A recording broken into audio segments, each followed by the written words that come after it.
நலமோட வளசல் குறிப்புகள். நீங்களாக இருக்கேன் அப்படின்ட்டு நம்ம நிறைய தடவை சொல்லியிருப்போம், நிறைய தடவை கேள்விப்பட்டிருப்போம். ஸோ அப்படி இருக்கிறதுக்கு நம்ம என்ன பண்ணணும்? உண்மையிலேயே நம்மளாக இருக்குமா? இந்த மாதிரியான கேள்விகள் உங்களுக்குள்ளே இருக்கும். நீங்களாக இருக்கிறதுக்கு முதல்ல செய்ய வேண்டிய விஷயம் உங்களுடைய தனித்துவத்தை கண்டறியணும். அதாவது உங்களுக்கும் மற்றவங்களுக்கும் என்ன வித்தியாசம், உங்களுடைய ஆர்வம் என்ன, திறமை என்ன, மதிப்பு என்னங்கிறத நம்ம கண்டறியணும். இது மாதிரியான கேள்விகள் உங்களுக்குள்ளேயே இருக்கும். நம்மளுடைய ஆர்வம் என்னன்ட்டு உங்களுக்கு என்ன விஷயம் ரொம்ப பிடிக்குதோ அதை பற்றி நீங்கள் நிறைய சிந்திச்சு அதை பற்றி படிக்கிறதோ இல்லை ஏதோ ப்ராக்டிக்கலோ ஏதோ பண்ணி பார்த்தீங்கன்னா உங்களுக்கே தெரியும் நம்மளோட இன்ட்ரெஸ்ட் இதில் தான் இருக்குன்னு.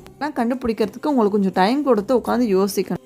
அந்த மாதிரி உங்களுடைய கருத்துக்களை நீங்கள் தெளிவாக வெளிப்படுத்தணும். மற்றவங்க ஏதாவது சொல்லுவாங்கிறதுக்காக உங்களுடைய கருத்துக்களை நீங்கள் சொல்லாமல் விட்டுறக்கூடாது.